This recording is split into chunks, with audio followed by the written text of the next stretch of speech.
The year was 2387, and Captain Tejo stood quietly on the bridge of the Thundersoul battleship, watching the endless stars through the massive front window.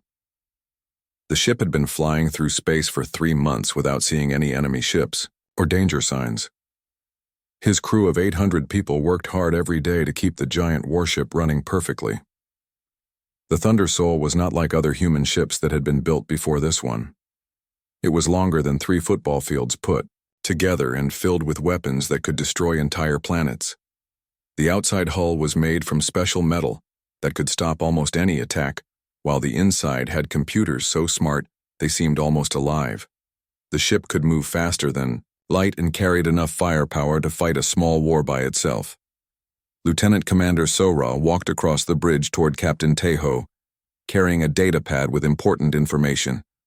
Her face looked serious and worried, which meant bad news was coming. The bridge crew continued working at their stations, but everyone could feel the tension building in the air. Something big was about to happen. Captain Tejo took the data pad and read the report quickly. His eyes moved across the words, faster and faster as he understood what the long-range sensors had discovered. An alien fleet was moving through space toward the human colony called New Busan. The colony had 50,000 people living there, including families with children, who had never seen war. The aliens belonged to a species called the Vextar, who had been attacking and conquering planets across the galaxy for hundreds of years. They were tall, insect-like creatures with multiple arms and black compound eyes that reflected light like mirrors. The Vextar believed they were superior to all other life forms and treated other species like animals or slaves. Lieutenant Commander Sora explained that the alien fleet contained 20 warships, including massive battle cruisers and fast attack vessels.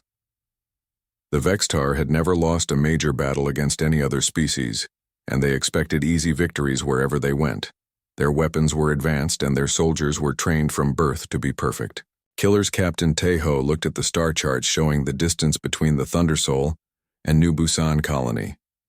The alien fleet would reach the planet in 18 hours, while his ship needed 16 hours to get there at maximum speed. It would be close, but they could arrive in time to help defend the innocent people. The bridge communication system suddenly activated with an incoming message from the alien fleet. Admiral Kethmore appeared on the main screen looking exactly like the monster from Nightmares. His compound eyes stared coldly at the camera while his mandibles clicked together, making horrible sounds. The alien leader spoke in perfect human language, but his voice was full of contempt and hatred. Admiral Kethmore announced that the humans on New Busan had 1 solar day to evacuate the planet completely before his fleet would begin orbital bombardment. He called humans weak, flesh creatures who had stumbled into space by accident and did not deserve to control any planets. The alien admiral laughed as he described how his ships would turn the colony into burning ruins. Captain Tejo felt anger building inside his chest, but his face remained calm and controlled. He had fought in wars before and knew that emotions could make commanders make terrible mistakes. The safety of 50,000 people depended on his ability to think clearly and make good decisions. Under pressure, Chief Engineer Minsu called from the engine room to report that the experimental quantum core was running at 100% efficiency. The quantum core was new technology that could power weapons and engines far beyond anything humans had built before. It used controlled nuclear reactions to create almost unlimited energy for the ship systems. The Thundersoul had been designed as more than just a battleship. It was meant to send a message to the entire galaxy that humanity would never again be helpless when aliens threatened their people. Every weapon system and defensive mechanism represented years of research and development by the smartest human scientists and engineers. Captain Tejo gave orders for the ship to change course immediately toward New Busan. The massive engines began pushing the Thundersoul through space at incredible speed, leaving a bright blue trail of energy behind them. The crew prepared for what might be their final battle against impossible odds. Weapons Officer Dalho checked all the rail cannon systems that ran along the ship's spine like a metal backbone. Each cannon could fire tungsten rods at 15% of light speed with enough kinetic energy to punch through solid rock. The smart missile systems were loaded and ready, while the point defense weapons were calibrated perfectly. Medical officer Dr. Yunji prepared the medical bay for casualties and made sure all the emergency supplies were ready.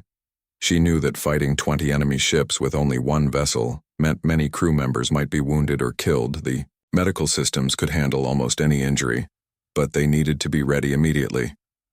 Communications officer Hyunwoo tried to contact Earth Command to report the situation, but they were too far away for real-time communication.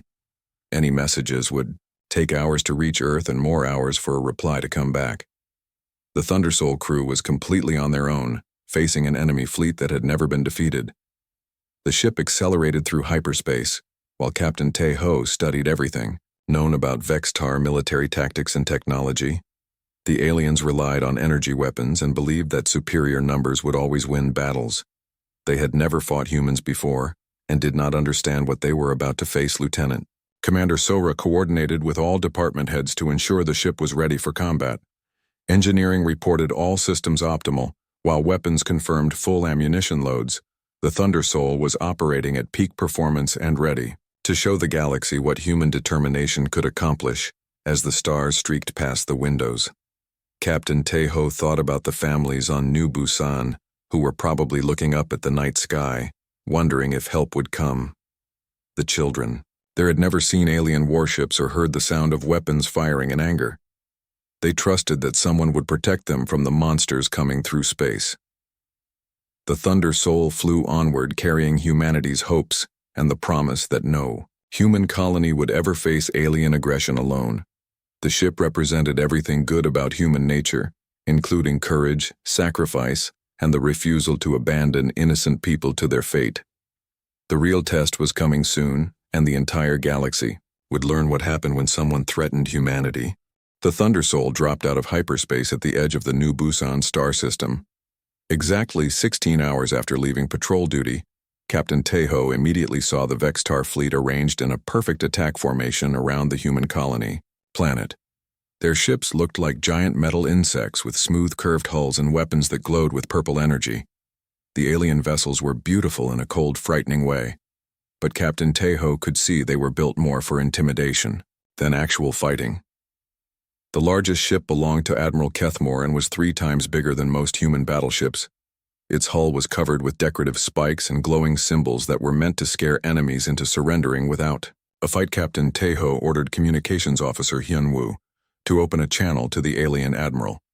He wanted to give the Vextar one chance to leave peacefully before the Thundersoul demonstrated why threatening humans was a terrible mistake.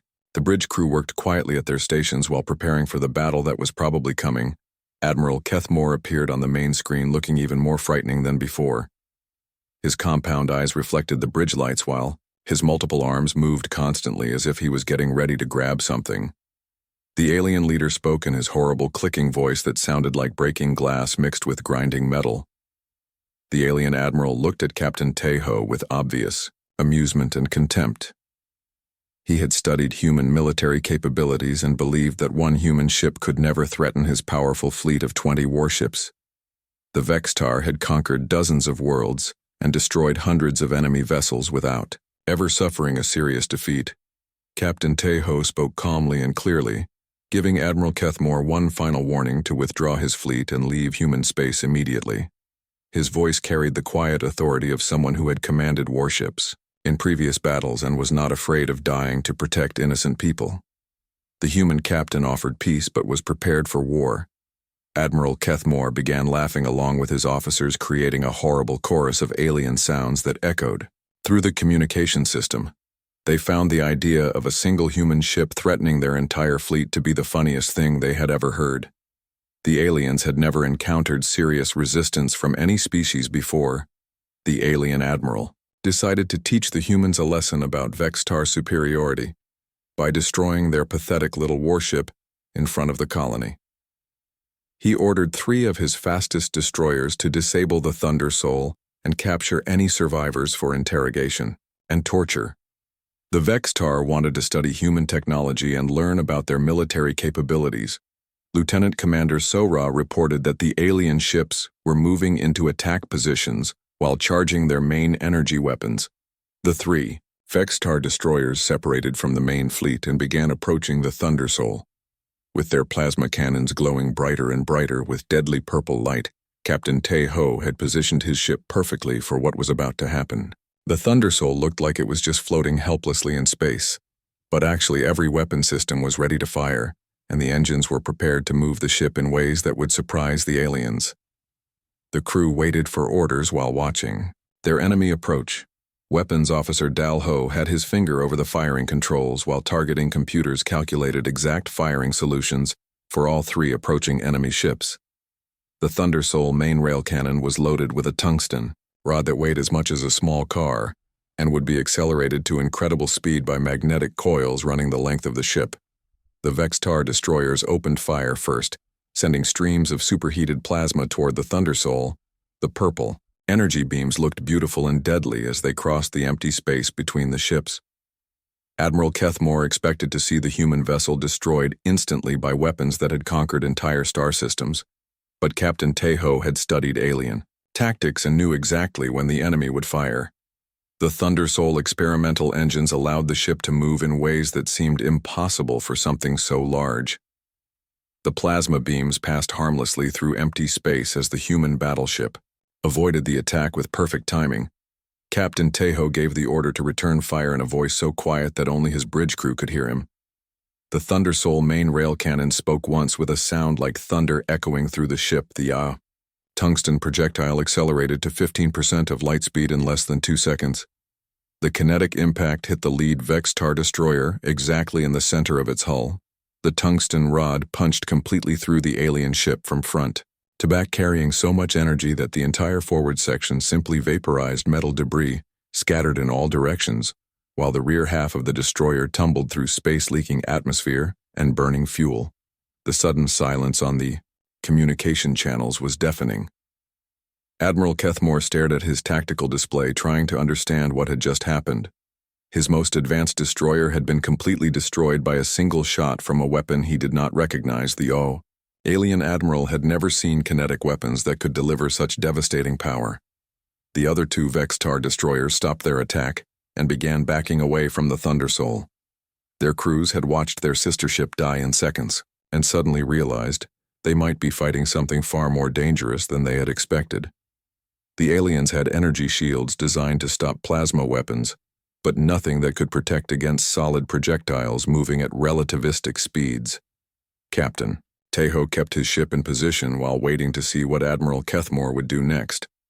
The Thundersoul had many more weapons ready to fire and could destroy the entire alien fleet in minutes, but the human captain wanted to send a message. Rather than just kill everything in sight, the real demonstration was just beginning. The destruction of the first Vextar destroyer sent shockwaves through the entire alien fleet. Admiral Kethmore stared at the burning wreckage of his ship while trying to understand what kind of weapon could cause such complete destruction. His compound eyes reflected the flames and debris as his mind struggled to process what he had witnessed. Captain Tae-ho did not give the aliens time to recover from their surprise. He immediately ordered all weapon systems to open fire, but with specific targeting instructions. The Thundersoul was going to disable the enemy fleet rather than destroy it completely, because he wanted survivors to carry a message back to their empire about what happened when someone threatened humanity. The Thundersoul transformed from a sleek warship into an instrument of precise destruction. Multiple rail cannons along the hull began firing in careful sequence. Each tungsten projectile was aimed at specific parts of enemy ships to cripple them without killing all the crew members. The weapons fired so fast they looked like brief flashes of light crossing the space between ships. Chief Engineer Minsu monitored the quantum core from his station deep inside the Thundersoul. The experimental power source allowed the battleship to fire its massive weapons without the long charging times that limited other human vessels. Every shot was backed by controlled nuclear reactions that provided almost unlimited energy. 2 more Vextar ships suffered direct hits to their engine sections and became dead in space. The alien vessels were intact but completely helpless, floating through space like metal coffins.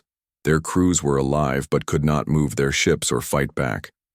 Admiral Kethmore watched, his fleet being systematically dismantled by weapons he had never encountered before. The alien admiral finally overcame his shock and began screaming orders at his remaining 17 ships.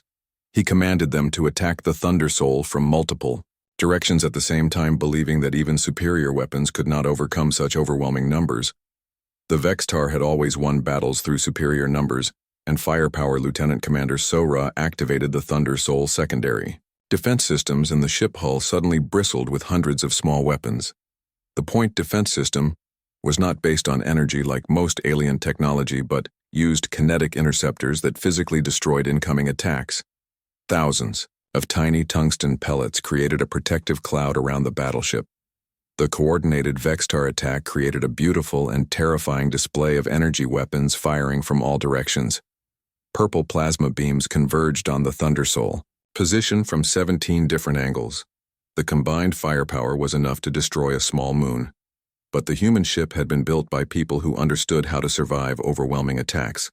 The kinetic interceptor system worked perfectly, destroying most of the incoming plasma bolts before they could reach the Thunder Soul. The few energy beams that got through struck armor plates made from composite materials designed to absorb and distribute impact force. The ship shuddered under the attack, but remained completely functional. Medical officer Dr. Yunji reported minimal casualties from the impacts, while damage control teams checked all ship systems. The Thunder Soul had been built by a species that had learned hard lessons about survival. Through centuries of warfare, every defensive system reflected human experience with violence and determination to protect their people. Weapons officer Dalho continued targeting Vextar ships systematically, with each rail cannon shot carefully, aimed to disable rather than destroy. The aliens were learning that humanity could have wiped out their entire fleet instantly, but was choosing to show restraint. The message was clear, but Admiral Keth Moore was too proud to understand it yet. Alien formation began falling apart as ship after ship lost power or maneuverability. The Vextar crews had never experienced this kind of precise, devastating attack that left them helpless but alive. Admiral Keth Moore watched his proud fleet being taken apart piece by piece by a single human warship captain. Tejo studied the tactical display showing the positions of all enemy vessels. Most of the Vextar ships were now disabled, while his own vessel had barely used 30% of its total combat capability. The Thunder Soul was just getting started, and the aliens were about to learn what human military technology could really accomplish. The alien admiral made a desperate decision based on Vextar military tradition. If conventional weapons were useless, then his remaining ships would ram the Thunder Soul and destroy it through sacrifice. 8 alien vessels began accelerating directly toward the human battleship, while their crews prepared for glorious death in battle. But Captain Tejo had one more surprise for the Vextar fleet.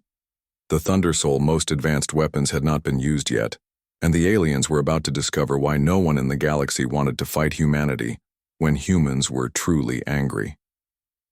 The real demonstration of power was about to begin.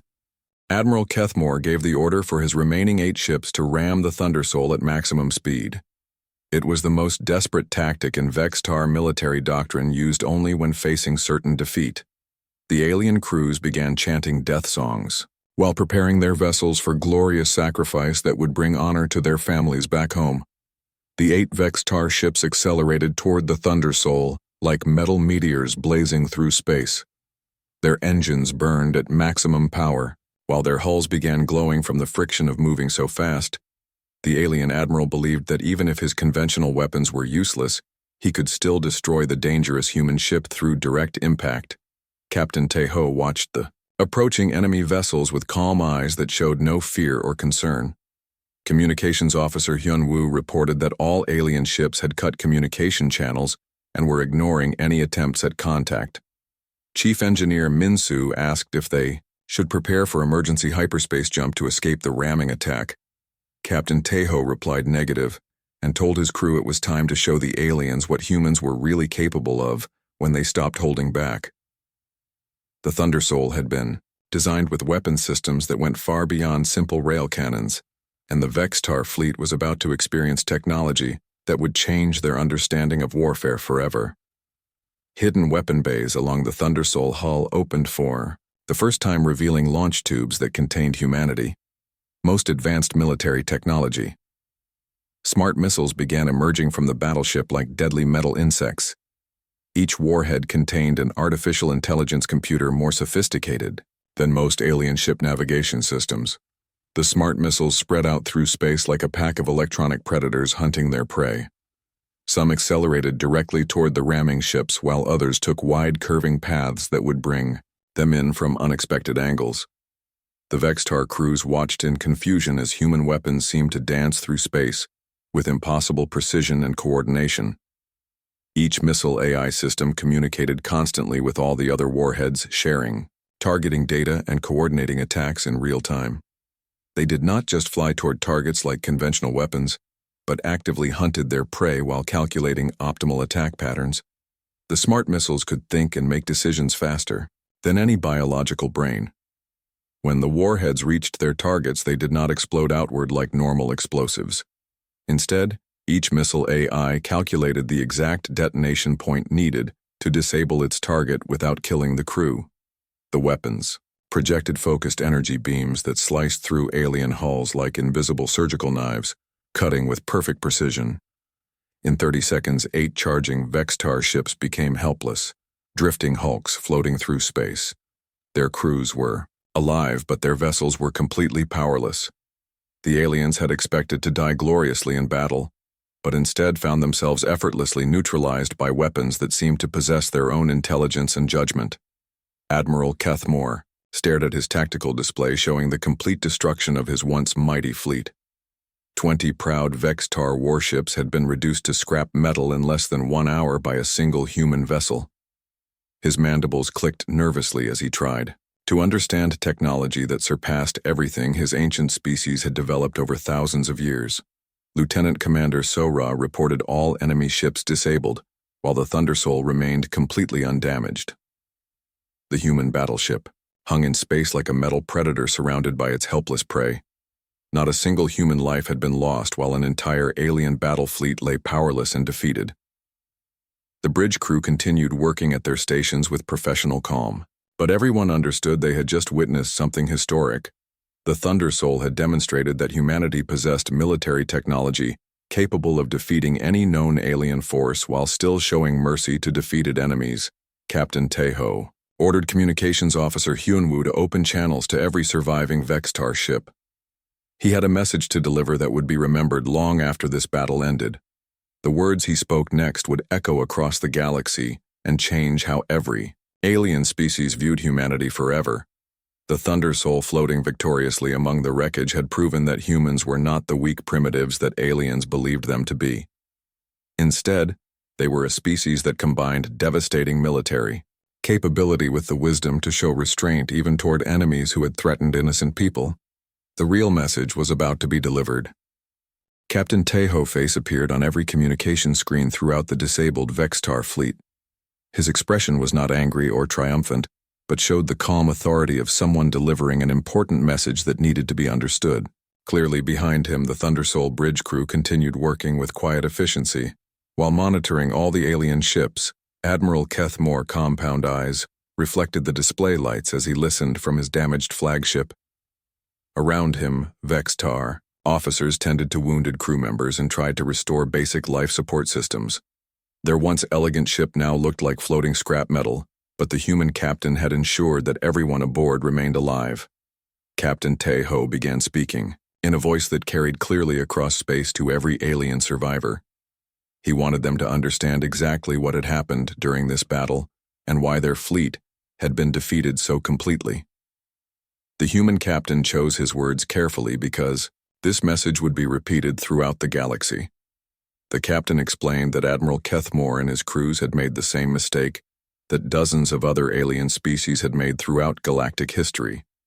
They had confused human restraint with weakness and assumed that peaceful behavior meant inability to fight. The Vextar had learned this lesson in the most direct way possible. Captain Taeho told the aliens that the weapons they had faced represented less than 30% of the Thundersoul total combat capability. The human battleship could have reduced their entire fleet to atoms in the first minute of fighting, but had chosen instead to disable enemy vessels while keeping crews alive. Communications Officer Hyunwoo made sure the message was being transmitted to every ship in the system, including the human colony on New Busan. The colonists needed to hear these words just as much as the aliens did, because they represented humanity's commitment to protecting innocent people regardless of the cost. Dr. Yunji coordinated rescue operations for Vextar survivors, because saving enemy lives was an important part of the message Captain Tae-ho wanted to send. Human medical ships were already moving toward disabled alien vessels to provide aid and treatment for wounded crews. Showing compassion to defeated enemies demonstrated strength rather than weakness. Chief Engineer Minsu provided real-time power readings to support the captain words. The quantum core had barely been stressed despite powering weapons that devastated an entire battle fleet.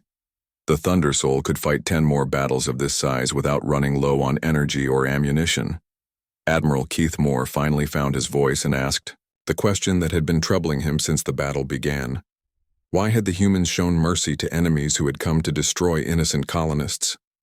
Most alien species would have eliminated all witnesses to prevent word of their capabilities from spreading. Captain Tae-ho replied that the alien admiral was going to carry a message back to the Vextar Empire, and eventually to every other species in the galaxy. The message had 2 parts, and both were equally important for maintaining peace between humans and aliens. The first part of the message was that humanity did not seek conquest or dominion over other species. Humans only wanted to be left in peace to develop their colonies and explore the galaxy without interference. They had no interest in building an empire or enslaving other races like so many alien civilizations had done. But the second part of the message was delivered in a harder voice that carried the weight of human determination. If any species threatened, human colonies attacked human ships or harmed human people, they would face the full might of human military technology. What the Vextar had experienced was a gentle warning compared to what could be unleashed. Weapons Officer Dal Ho activated a tactical display showing the Thundersoul remaining unused weapon systems. Dozens of rail cannons, smart missile launchers, and experimental weapons painted devastating patterns across space. The aliens could see exactly how much firepower had been held in reserve during their defeat. Captain Tae-ho acknowledged that the Vextar species was ancient and proud with a long history of military victories. Humans respected that accomplishment, but wanted the aliens to understand that Earth people had earned their place in the galaxy through determination, ingenuity, and absolute refusal to surrender when protecting those they cared about. The captain's final words would be remembered and repeated for generations across dozens of worlds. The message was simple but carried the full authority of human civilization behind it. Humanity offered friendship to those who wanted peace, but promised destruction to any who threatened human lives. The communication channels closed, leaving the Vextar survivors to contemplate what they had learned. The Thundersoul began moving toward the human colony, while rescue ships continued helping alien crews. Admiral Keith Moore stared at the human battleship and realized his species had encountered something completely unexpected in the galaxy. 3 weeks after the battle at New Busan, the Thundersoul patrolled peacefully through human space while reports of the encounter spread rapidly throughout the galaxy. Admiral Keith Moore had kept his promise and delivered a detailed report to the Vextar Empire about humanity. Military capabilities. The news traveled quickly to other alien civilizations through trade networks and diplomatic channels. Captain Tae-ho reviewed intelligence reports in his private quarters. While the battleship continued its regular patrol duties, Lieutenant Commander Sora brought updates from across human territory, showing how the demonstration of power had changed galactic politics in ways no one had expected. Alien fleets that had been moving toward human colonies quietly changed course and returned to their home systems. Trade negotiations that had been stalled for months suddenly began moving forward as alien merchants realized the benefits of peaceful relationships with such a powerful species. Several governments sent diplomatic messages requesting formal non-aggression treaties. The Thundersoul demonstration had achieved what years of traditional diplomacy could never accomplish by showing exactly what humanity was capable of. While choosing not to use that full power, Captain Tae-ho had established a new balance in galactic relations that favored peace over conquest. Chief Engineer Minsu reported that the experimental quantum core had performed perfectly during combat and was ready for mass production. Other human colonies would soon have Thundersoul-class battleships protecting them. The technology had passed its battlefield test and would become the backbone of humanity defense fleet. Dr. Yunji provided medical reports on the Vextar survivors who had been treated aboard human hospital ships. Every alien crew member had been saved, and their injuries healed using advanced medical technology. Even former enemies returned to their empire with stories of human compassion alongside accounts of devastating military power. Communications Officer Hyun Woo received priority messages from Earth Command, confirming that the Thundersoul actions had significantly improved humanity, standing among Galactic civilizations. Admiral Chen of the Seoul Defense Force commended the crew for their performance and announced plans to build more ships based on their design. The New Busan colony sent regular messages of gratitude to the Thundersoul crew. The colonists had watched the entire battle from their planet's surface, seeing one human ship face impossible odds to protect them. Children on the colony wrote stories about the brave crew, while adults organized festivals celebrating their rescue in classified reports. Intelligence officers noted that several alien species were attempting to develop weapons, similar to human rail cannons and smart missiles. The technology gap that had given humanity such an advantage would not last forever, but it had bought time to establish proper defensive positions. Captain Taeho received word that other Thundersoul-class ships were under construction in orbital shipyards around Earth and Mars. Within 2 years, humanity would have a fleet of these advanced battleships patrolling all colonial territories. The age of human vulnerability to alien aggression was ending. The captain stood on his bridge watching stars stream past during hyperspace travel. The universe felt different now, as if some fundamental balance had shifted in humanity's favor. The galaxy had learned to respect human determination and the consequences of threatening innocent people. Weapons Officer Dal Ho reported all systems functioning normally with rail cannons loaded and smart missiles ready for deployment. The Thundersoul continued its patrol, knowing that its reputation preceded it wherever the ship traveled. Other species now understood what crossing humanity would cost them. The battleship dropped out of hyperspace, near a trade station where alien merchants conducted business with human cargo vessels. The station administrator immediately contacted the Thundersoul to offer any assistance needed and ensure the crew felt welcome. The respect in the alien voice was obvious and genuine. Lieutenant Commander Sora noted how alien ships moved carefully around the Thundersoul, maintaining respectful distances while conducting their normal activities. The fear was gone, but had been replaced by healthy caution. An acknowledgement of human military superiority. Dr. Yunji treated sick crew members in the medical bay, while monitoring reports from other human colonies. The galaxy had become safer for human settlements as alien raiders and pirates found other targets that seemed less dangerous. The Thundersoul reputation provided protection even when the ship was thousands of light years away as the patrol continued. Captain Taeho reflected on how one battle had changed everything. The Thundersoul had carried humanity's message to the stars, and that message was being heard across the galaxy. Peace through strength had become reality rather than just a hopeful slogan. The ship accelerated back into hyperspace, leaving another system secure in the knowledge that humanity could defend itself. The Thundersoul would continue patrolling, carrying the promise that no human colony would face alien aggression alone. The first strike had been delivered, and its echo would be heard for generations to come.